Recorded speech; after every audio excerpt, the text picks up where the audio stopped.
Então nessa aula nós vamos falar mais sobre a biomassa, agora nós vamos falar sobre os adubos verdes. Na aula passada nós também falamos de biomassa, nós falamos sobre a fotossíntese, ou seja, a fotossíntese é a responsável pela produção da biomassa. Vocês já viram o que é a biomassa, né? Quais são as suas características, quais são as suas vantagens. Tá? E hoje então nós vamos falar mais especificamente, né, que aí é um ramo da biomassa, né, é um braço da biomassa, que são os adubos verdes. Tá? Por quê? Veja, realmente o objetivo dos adubos verdes, realmente o objetivo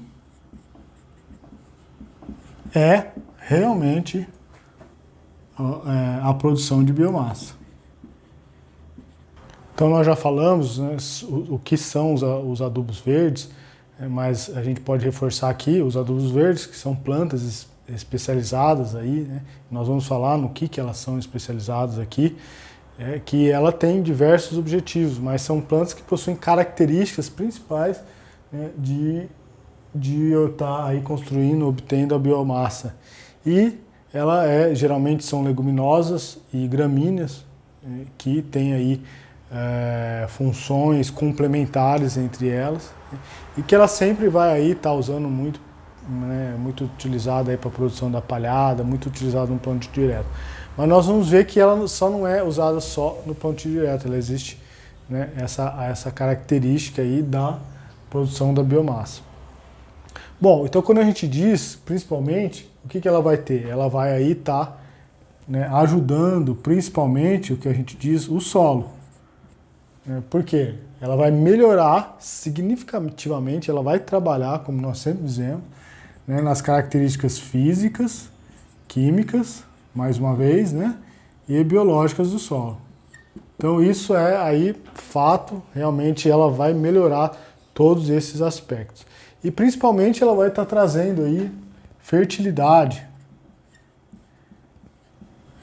fertilidade para o solo, principalmente aí matéria orgânica. Nós vamos ver, né, vamos falar sobre as vantagens dessa matéria orgânica, e ela vai trazer, né, por fim aí o que a gente sempre procura, que é a vivificação do solo, né? Vivificação do solo. A gente sempre ouve falar, né, quando um solo está muito desgastado, você faz a recuperação do solo, você faz a reforma do solo. Então você vê muito geralmente o que planta, né? A cana planta 5 anos cana, aí de repente, né, ele tem para reformar o canavial, colhe o quê? O que planta? Né? Planta uma soja, planta o amendoim, né? Ou seja, eles nada mais é do que uma adubação verde utilizando, né, a soja ou o amendoim, que são leguminosas. Tá? Então, isso que a gente faz, né, na verdade, o principal objetivo, um dos principais objetivos, é a recuperação do solo. Então, assim, a gente fala, né, então, número 1, como é utilizado hoje, é realmente a recuperação. Utiliza, né, quando você vê que aquele solo está muito degradado, né, então a primeira coisa hoje bem empregado, e eu digo isso até no convencional, né? Isso acontece no convencional. Você utiliza aí o adubo verde para estar recuperando. Então, isso é inquestionável, tanto no convencional quanto no orgânico, que realmente esses adubos, chamados adubos verdes, recuperam o solo. Outra função, depois, é utilizado para proteção. Então, os adubos verdes, eles protegem o solo. Por quê? Porque eles são grandes, além da biomassa, né, que eles produzem o quê? A cobertura. Ele a palhada, né, como diz. Vou apagar aqui. Ele produz a palhada. Como vocês veem, geralmente a palhada ressecada, né? Seca a palhada, tem mais ou menos geralmente um adubo verde bem aí viçoso, você consegue cerca de 5 centímetros de palhada no solo. Então essa é uma proteção. Proteção contra quê? Contra chuvas, né? A gente já falou sobre isso, e nós vamos falar mais um pouquinho mais. E ela pode ser usada aí também aí para o composto orgânico. Depois ela é composto orgânico. Ou seja, né, você pode fazer aí a compostagem com ela.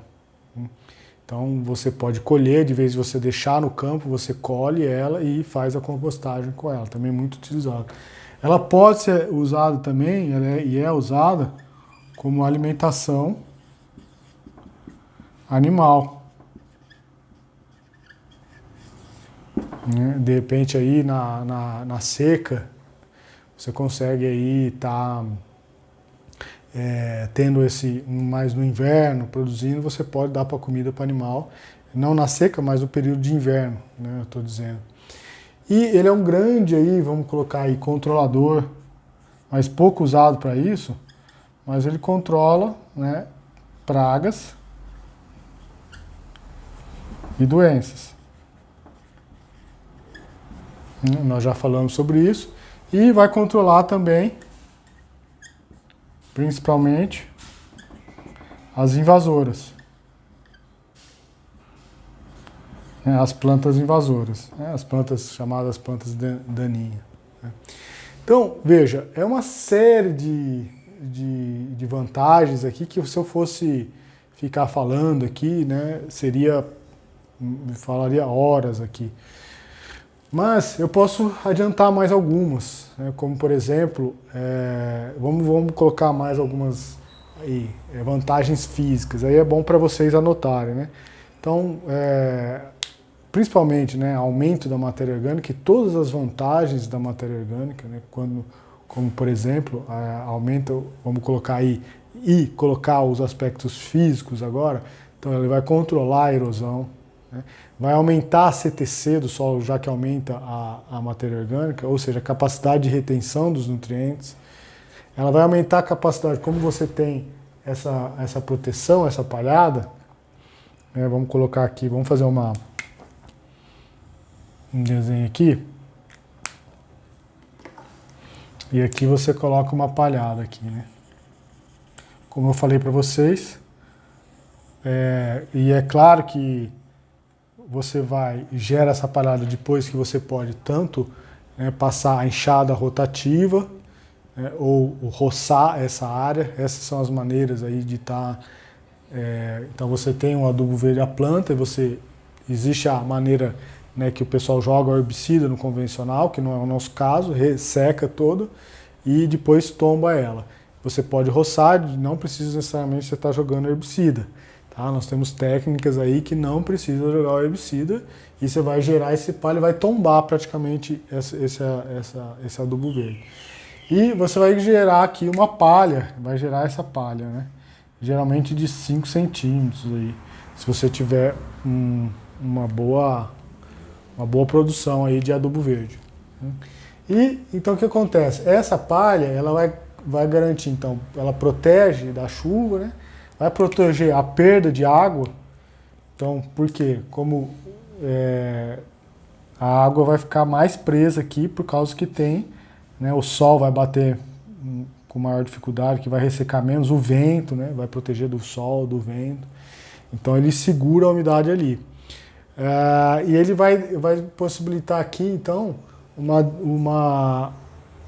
os micro-organismos do solo vai absorvendo, é como se a terra come a matéria orgânica, né?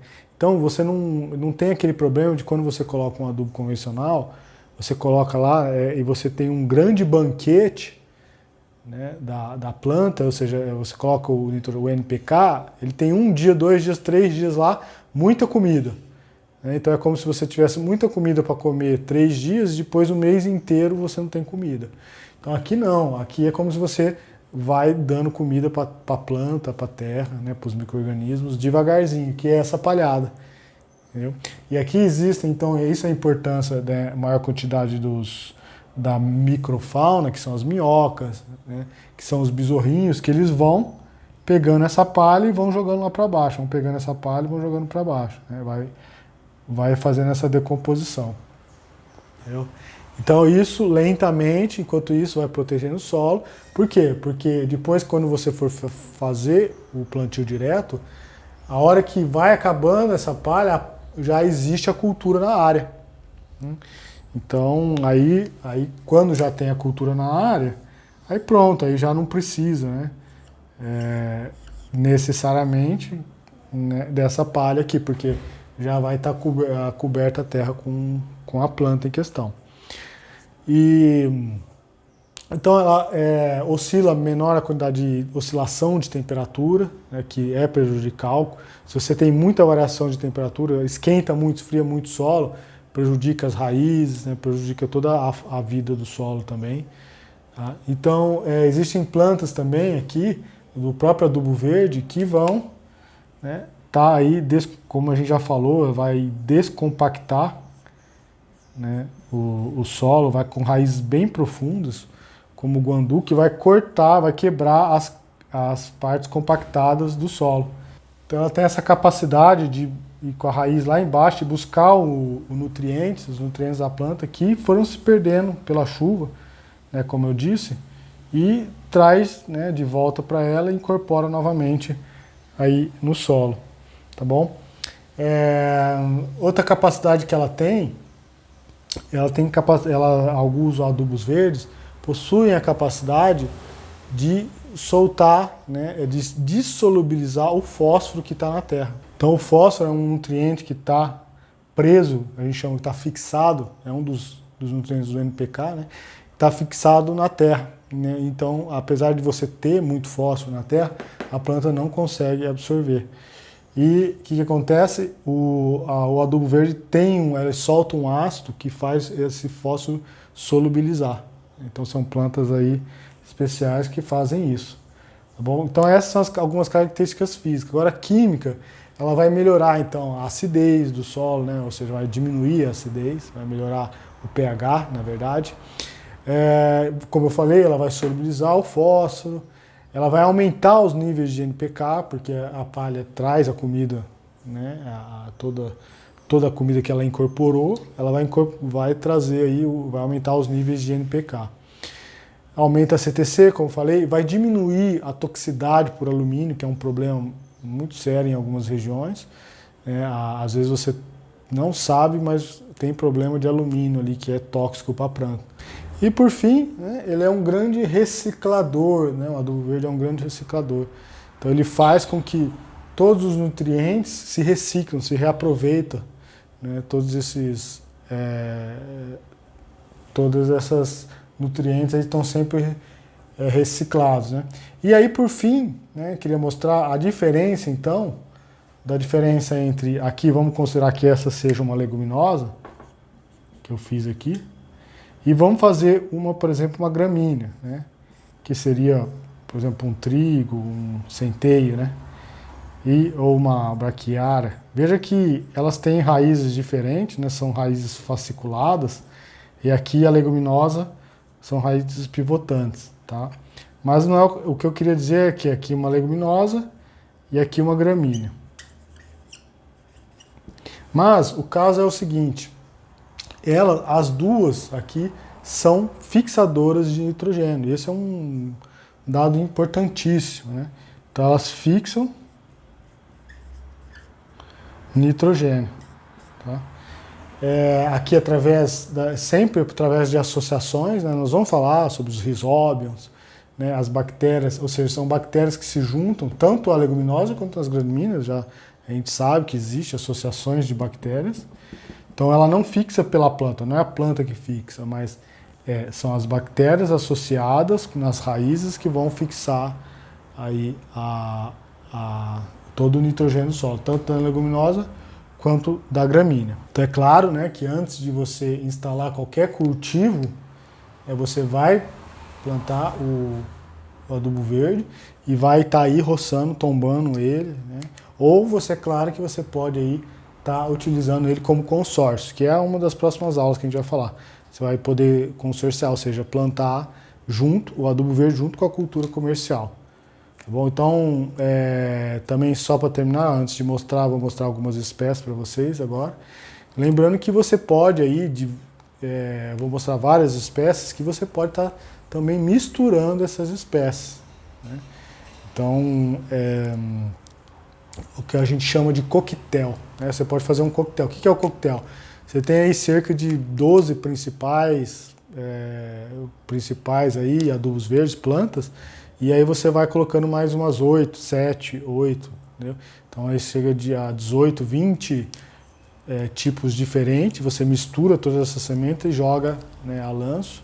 Por quê? Porque cada uma vai ser complemento da outra, né? Então, enquanto uma tem uma raiz mais profunda e busca o alimento lá embaixo, a outra ela é mais fasciculada, né? Consegue melhorar as características na superfície, uma vai trabalhar na superfície, outra vai trabalhar na subsuperfície, outra é repelente de nematóides, né? Essa é uma outra vantagem, né? Controle de nematóides também. Então a outra produz mais massa, outras vão controlar mais os inimigos naturais, outras vão controlar mais as invasoras. Então, ou seja, cada uma, né, vai ter aí uma característica específica desse coquetel que vai dar um equilíbrio geral, né? E aí, sem contar que a grande finalidade, né, que a gente está sempre buscando, que é a biodiversidade. A biodiversidade é a grande palavra-chave. Tá bom? Então, num coquetel você garante aí, imagina quantas... Lembrando que cada planta dessa libera suas flores, né? Então aí para os insetos, a biodiversidade de insetos, os inimigos naturais e tudo mais. Então aqui é um segredo, né? O adubo verde é o grande segredo do sucesso aí, junto com a biomassa. Então é chave. Você saber manejar isso, né? Você aí vai conseguir com certeza, né, ter aí níveis altíssimos, né, de produção e, né, não necessariamente altíssimo, mas o necessário para você ser bem sucedido. E é claro que você, né, de vez de investir o valor que você investiria num adubo, você vai estar investindo no adubo verde. Um adubo químico, né, você investe no adubo verde, certo? Então, além do que, você vai, né, você não precisa ir necessariamente, você joga uma vez o adubo verde a lanço, uma vez só. Você pode jogar a lanço, pode plantar ele também, mas com certeza você vai estar economizando, né? Aparentemente você acha que você vai ter que ter um investimento inicial nele, mas com certeza aí você vai estar economizando muito mais, né? E você pode procurar aí lojas, existem lojas especializadas, né, e que garantem aí. Você pode até achar caro um investimento inicial, mas não é. Você vai economizar muito mais lá na frente, tá bom? Então vamos mostrar agora aqui alguns exemplos aqui de adubos verdes. Então nós temos aqui, né, uns adubos verdes. Eu vou passar bem rápido, na verdade eu vou mostrar só o nome deles, né, e a característica deles, né? Mas as características mais específicas, depois nós vamos estar passando para vocês, né? O que são as características mais específicas que vai variar? Aí, né, cada um, como eu falei, né, cada um vai ter uma altura, época de semeadura, né, espaçamento, se uma é de verão, outra é de inverno, né, a quantidade de massa que ela produz, né, e tudo mais. Existem essas características que a gente pode estar passando depois. Mas aqui vamos apresentar então a Crotalária juncia, né, e uma das mais famosas aí, né, Crotalária juncia e a Crotalária spectalis. Aí veja a altura dela, a quantidade de massa aí que ela realmente produz, é muita biomassa, né? E ela, sem contar aí que ela está fixando o nitrogênio aí, né, e ela é uma leguminosa e ela está controlando com certeza aí os nematóides, tá bom? Então a Crotalária é muito usada e pode usar que ela é garantia aí. Aí temos o feijão de bico, né, também uma leguminosa, o feijão guandu também, né, uma leguminosa, então aí fixam o nitrogênio. Nós temos aí o girassol, também ótimo aí, o labi-labi, outra leguminosa, a mucuna preta, né, aí o sorgo, que já é uma gramínea, né, e também aí vai trazer um benefício específico, né. Nós temos o nabo forrageiro, lembrando que são aí descompactadores de solo, são raízes, possuem raízes muito fortes, que capazes de quebrar os torrões do solo e deixar o solo fofo. Nós temos o centeio aí, outro que é uma gramínea também, né? Lembrando que aí ela vai também fixar o nitrogênio, né? Mas com as bactérias associativistas, não a rizóbio, né? Outras bactérias. A aveia também, mais uma gramínea, né? Da família aí do trigo, né? Aveia. Nós temos o tremoço, uma leguminosa. Veja aí, a quantidade, ela é bem fechada, né? Bem fechada, assim, a parte verde. Todas aí você pode ver que tem bastante vegetação, bastante verde, né? Então a ervilhaca também aí, né? Fixadoras. Ervilhaca também aí uma leguminosa. A mamona, muito bom também. Leuceno também, aí ela chega até a ser uma árvore. Também pode se usar a leucena aí como a cerca viva, né? Lembra? Então, ela tem alguns problemas, né? A leucena aí, que ela é capaz, as raízes dela podem sair para fora e pode furar pneu de trator, né? Então tem que saber manejar bem a leucena. Mas ela é uma árvore leguminosa, ela vira uma árvore mesmo. A tefrosa, né? Também está sendo bastante utilizada. E é isso. Então, veja, você pode estar aí misturando todas essas leguminosas, todas essas gramíneas, numa proporção ideal que você vai garantir, né, a biodiversidade. E aí imagina tudo, essa massa, tudo misturada lá, e aí você seca ela, você, né, cria a caminha, né, e vai plantar. Aí você pode aí plantar o adubo, o plantio direto em cima dela. E pode ter, né, todas essas vantagens aqui, recuperação, proteção e tudo mais, tá bom? Então essa é uma área, nossa, a gente poderia estar falando aqui várias horas, na verdade, daria para dar um curso inteiro só sobre adubos verdes, tá? Mas aqui o objetivo é mostrar só para vocês a importância deles, ficarem atentos, procurarem, né, a usar e usarem sempre que possível. Por quê? Porque o adubo verde é o que vai garantir que o seu solo sempre esteja coberto também, que essa é uma meta nossa, tá? E aprenda aí, de repente depois você vai aprender a obter a própria semente do adubo verde, né? E tá sempre aí, não precisar, de repente, não precisar ficar comprando, né? Vai ter uma hora que você vai ser até autossustentável com os seus adubos verdes, você vai ter as suas próprias sementes, tá bom? Além de que, né, ela pode servir como alimentação do seu animal, do seu gado, né? Então procure saber melhor, tá? E como eu te falei, a gente vai estar falando mais no curso, tá? Mas se vocês tiverem alguma dúvida específica, mandem no comentário que a gente vai estar aí falando para vocês, tá bom? Então ainda continuamos com mais aulas sobre biomassa, tá? Que você vai ver que a gente tem ainda bastante coisa para estar falando. Bom, então até a nossa próxima aula aí sobre biomassa e todos os benefícios dela. Um grande abraço e até lá.